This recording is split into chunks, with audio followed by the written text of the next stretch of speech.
Hello and welcome back to another day in the arena. It's me, it's CGB, and today in the arena we're trying out a deck that it's a fun janky deck, and I call it Death Happens. The idea is to use Cruel Celebrant, which says whenever a Cruel Celebrant or another creature or planeswalker dies, each opponent loses a life and you gain a life, as well as Poison Tip Archer. Whenever another creature dies, each opponent loses one life. If we get enough of these on the battlefield together and a lot of things die, it sets off a lot of triggers and we kill our opponent without necessarily having to attack them. This is reminiscent of an Aristocrat style deck, or at least that's what it's called. It won some Pro Tours several years ago, and it was a pretty fun archetype that people often try to make work in Standard. Every now and then, people always want an Aristocrats deck to show up again. This is an Abzan-ish build, whereas Aristocrats is usually Rakdos, Mardu, something of that nature. And we just don't have the right tools for a typical Aristocrats deck. I've certainly tried a lot of builds with, say, Judith. I've tried a lot of other, like, Mardu-y builds with Bantu, trying to sacrifice all my creatures. And honestly, it didn't go over. It just was always missing things. Now, this deck is definitely still missing things, but it actually works sometimes, which is why I'm choosing to show it today. We have a Saproling kind of sub-theme to make a whole bunch of token creatures with Saproling Migration, Spore Swarm. We have ways to pump them in a Tendershoot Dryad and a Tristani Discordant. And we have Song of Freylease to play a bit of a Saproling game while also using Poison Tip Archer and Cruel Celebrant. Along the way, we also use Teysa. We've got one copy of Teysa to give our tokens Vigilance and Lifelink while also creating double triggers whenever something dies for epic moments. A Tristani does a really good job of pumping the squad to just get more damage in. Some Ravenous Chupacabras, they eat various things. I needed something with higher toughness against the red decks, as I was getting run over too often for playing cheap creatures. So I settled on 4 Thrashing Brontodons, because they can also have value in many other places by sacrificing to destroy artifacts or enchantments. And they play well with Journey to Eternity. Journey to Eternity, whenever an enchanted creature dies, you can return the creature and Journey to the battlefield transformed, and then use it to keep getting creatures out of your graveyard. This gives the deck a little bit of recursion and some staying power, and a way to get back those Poison Tip Archers and Cruel Celebrants if the opponent is focused on killing them. And when you enchant it on the Thrashing Brontodon, you can sack the Brontodon targeting the Journey, flip it, and get to keep your Journey and get back your Brontodon. So it's a good target for that. Several of these other cards are decent targets. There's not as much exile removal in the format as there's been in the past, but you do want a way to instant flip it if you can make it available. And of course, Massacre Girl. So the true glory of the deck is when you can get a Celebrant, an Archer, a Spore Swarm of tokens, and a Teysa on the battlefield and cast a Massacre Girl and create a glorious domino effect. I really don't have room to put a bunch of these cards in my deck. They are situational, and those beautiful situations, you do have to live long enough to get to them. But I think that I've kind of got the right build with some fun-ofs for those crazy moments, whereas most games we're just trying to make a bunch of tokens, put out our Cruel Celebrant and Poison Tip Archer so we can attack with them, and if the opponent blocks and kills them or trades with them, they take a bunch of damage anyway. It can also create situations where the opponent can't attack us without expecting to die. Alright, let's go play some fun games and try to enjoy this deck and set up some crazy board states. We don't have white mana, but we have our Journey to Eternity combo, and this can produce a mana of any color. It's a little slow, but I'm willing to try it and see what happens. We're just playing for fun, right? Alright, well, the white source came off the top, so we can play a Cruel Celebrant on 2. I think it's extremely likely to die a hideous death.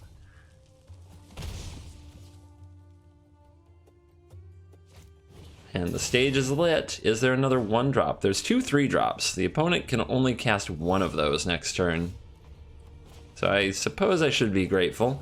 Either one will be a major pain in my butt, but if they play the War Boss, I can block it with the Celebrant. If they play the Tybalt, I'm not in a hurry to gain life yet. And there's the War Boss. Nom nom nom, says Celebrant. I do expect something bad to happen to the Celebrant in the very near future. The opponent choosing the not to play the Tybalt might also mean they have another one in hand, but we'll see. How about Brontodon? Come on down. You've got 4 toughness. Do some work for me. I could have also played the Journey on the Celebrant, which the shields were down to do that. I just think that getting back the Brontodon is better, but there's Rekindling Phoenix, a card I can't really beat, ever, under any circumstances. So that's not good. Let's go ahead and have an untapped land and play Journey to Eternity on the Bronto. Pass the turn. I really don't have an answer to this. I don't play exile effects. I just try to go over the top of something like that. And when it comes down on turn 4, there's not really anything I can do. All right, Celebrant dead. Lose 1, gain 1. I mean, we can throw down the Tristani, try to do some kind of a life race. The opponent's going to be so far ahead, though. At this point, it's pretty much undoable. You might be wondering why I haven't used the Brontodon yet. I'm waiting till I can use a block and kill something. Opponent's going to be a coward with their war boss. Come on, get in there. Be a man, swift as a raging fire. Yep. Last card, why not a light up the stage? Why not? All right, let's trigger Thrashing Brontodon, target Journey.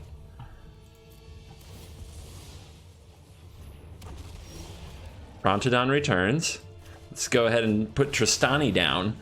Oddly, the war bosses are going to require the opponent to attack, and when the opponent has to attack, we can gain life using the lifelink creatures. That's interesting. It can offset the damage from Rekindling Phoenix. If the opponent kills the Tristani, we get it back. The Celebrant can also make sure that as creatures keep dying, we keep gaining life. Maybe this isn't a lost cause. It feels really close to a lost cause, but maybe it's not as bad as it seems. All right, 2 of those have to attack. That's going to be some life gained. That's going to be more life gained. So the question is, do I put the Tristani in front because I can bring it back and make more tokens? Maybe. I mean, this seems easy enough. I guess I want to get the Celebrant back next turn. That way, it says whenever a creature dies. Yeah, including our opponent's tokens. Okay, yeah, that's a good call. The Lightning Strike is a problem, but we can work our way through it. And we're going to gain 4 life back this turn.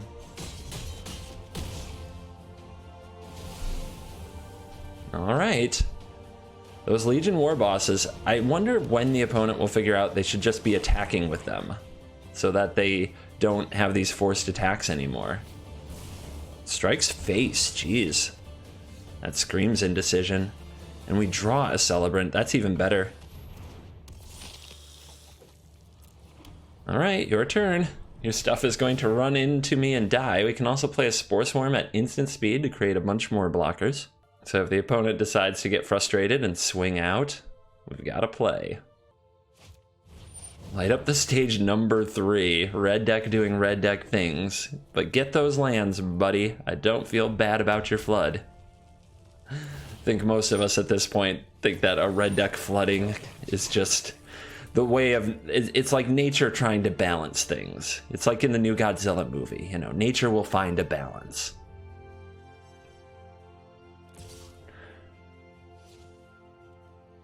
You don't get no choice. just to let you know. But yeah, at some point those war bosses need to turn sideways because this isn't getting our opponent ahead. All right, you can eat this one. You two can eat this one. That will gain 4 life and will also gain 2 life from these dying and get some triggers. Back up to 11. Oh wait, it's non-token? Whenever another creature or planeswalker... Oh, you control. I don't know why I always misread this and then reread it again. It's Poison Tip Archer that, speak of the devil, hits everything. So, there we go. Let's start sending some stuff at the opponent. Let's hold this back to gain life on the crackbacks from the tokens. Well, if the opponent blocks with the Legion Warboss, actually, yeah, we want those Legion Warbosses around. I don't want them to get a chance to block with that Legion Warboss, not one little bit. We'll just sit back, build that board. Someday Massacre Girl will come to our rescue.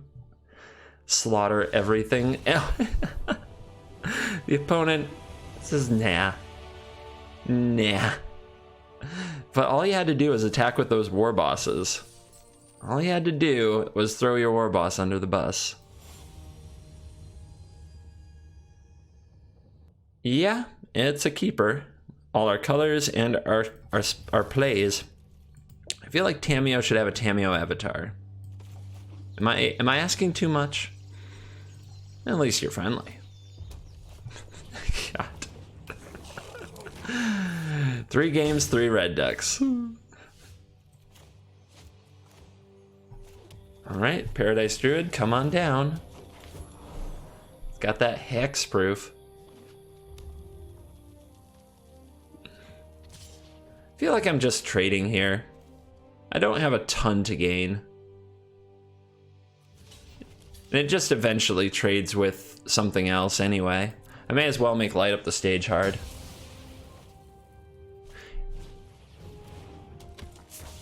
Lava Runner. Alright. Get out of this if you can. That hesitation is a Wizard's Lightning or a Shock, most certainly.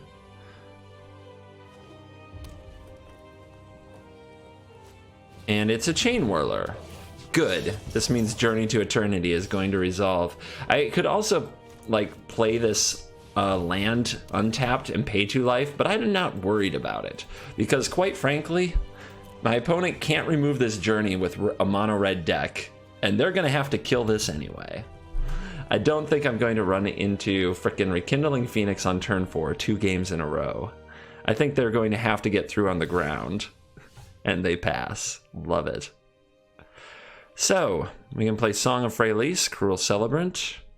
We can play the Bronto.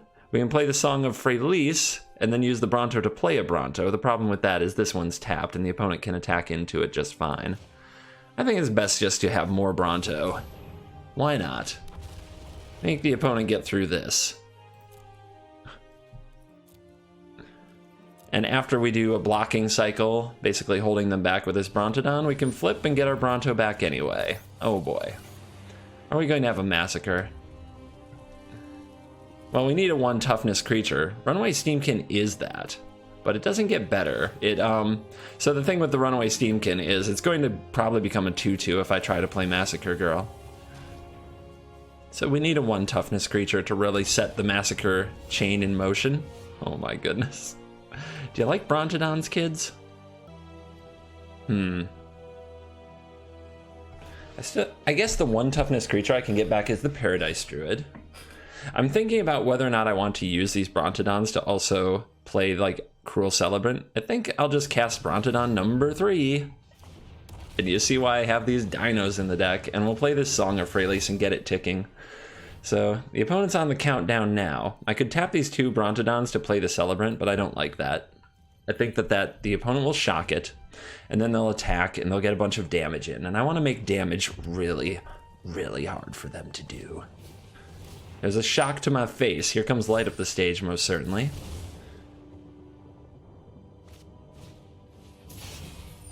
Uh-huh. Yep, look at all your things. Chandra. Well, that's frustrating. That's not a fun one. Put that back in the deck.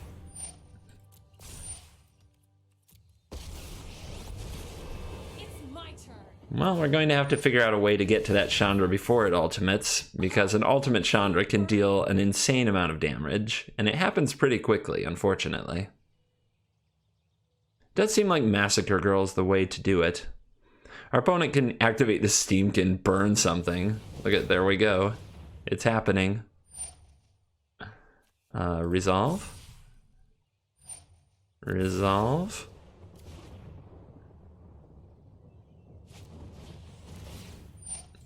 Let's add a white mana for the funsies. That'll show them. Come and get it.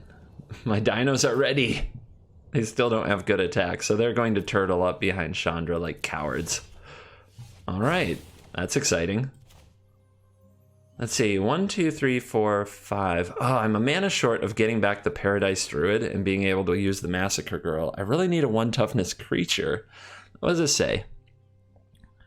Whenever a creature dies this turn, each other creature gets -1/-1. Oh, so I can play this and potentially sacrifice a Brontodon or something like that. Anything that would cause a creature to die.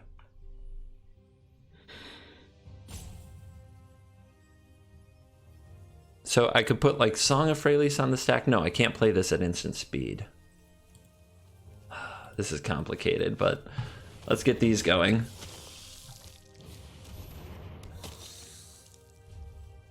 We are definitely going to hit that Chandra really hard though, because next turn if this goes off, our creatures become bigger and indestructible. In fact, let's set a stop. Well, no, I don't have enough mana to activate the Journey without the ability of Song of Freyalise, so I don't have to do that. There's a 1 toughness creature. We did it. We did it, team. We did it. It's gonna be glorious. Keep them coming. Yes. All right. Oh, this is gonna get good. All right, Song of Freyalise goes off. Let's, before these die, because everything's going to die, let's take this Chandra down. They're all indestructible. And the opponent lets the Chandra go, which is smart. Throwing away your board state here leaves you at the will of the creatures, and Chandra never gets to ultimate anyway. And we go down to 6, so the opponent's thinking, I'm gonna burn them out. No. No. Not at all. That's not what's happening. Let the massacre commence.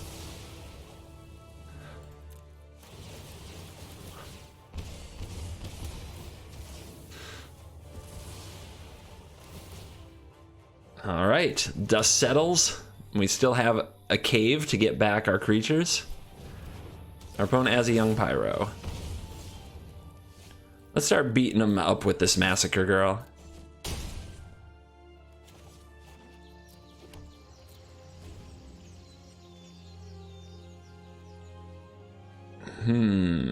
What will you do now? I mean, if they kill Massacre Girl somehow, we can just bring it back at will. It's pretty nasty.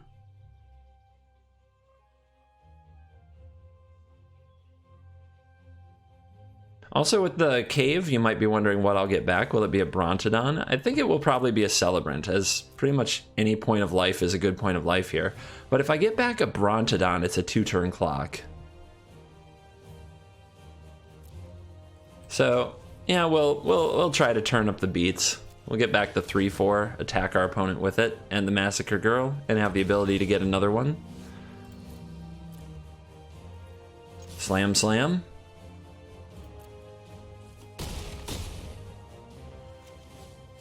Play that out, tap, say go. And it's a Pyromancer. Can it get there? Down to 6. Okay, we need to get 1 more damage in, so this is where getting the Celebrant makes a lot of sense. Because if a creature, if they double block the Massacre Girl, it triggers, and they take 4. If they block the Cruel Celebrant, they take 1 because the Cruel Celebrant dies. If they double block the Brontodon, it triggers the Cruel Celebrant, and there's 5 damage getting through. Good game, and that's it. Tamiyo's mono red deck doesn't stand the test of time.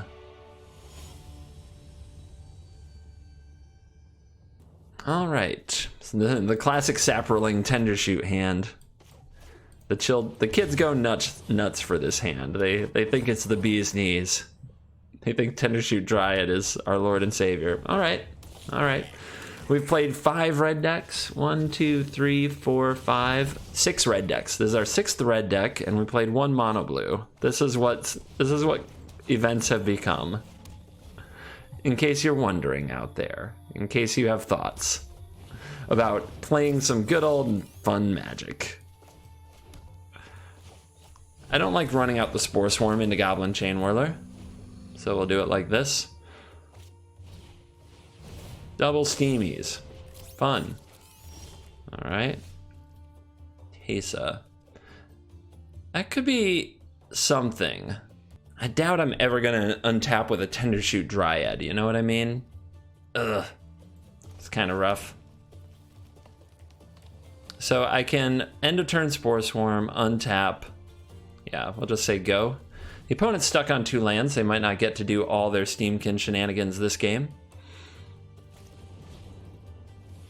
They're going face, and they're gonna light up the stage, and...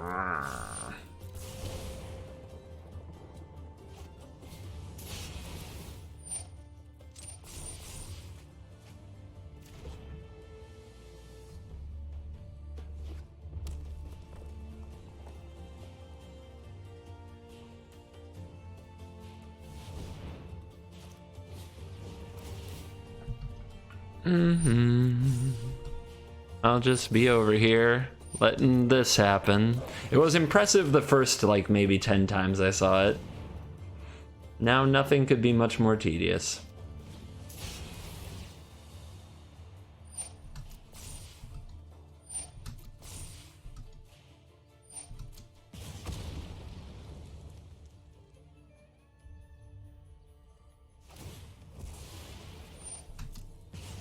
You forgot to chain whirl.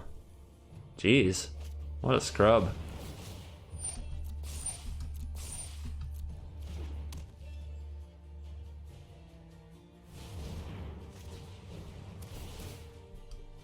I know this is the riveting commentary you all tune in for. I also know you've been in my shoes.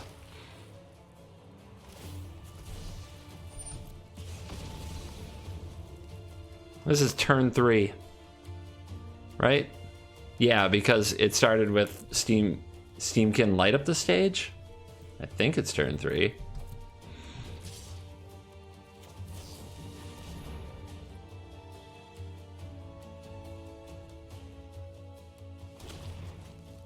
All right, gotta get rid of this.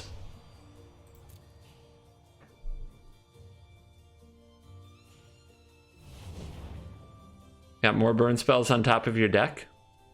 Or are you trying to... Oh my gosh. Yeah, you just had a burn spell on top of the deck too. That's glorious. Now I could have thrown all 3 in front of the Steamkin.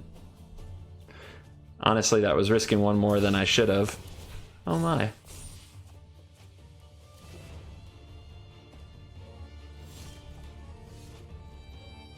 That was turn 3. 18 cards deep in their deck. Cast all these spells, wiped out my entire field, and they've got these on reserve next turn. If you ever never see me again, YouTube, you can blame this.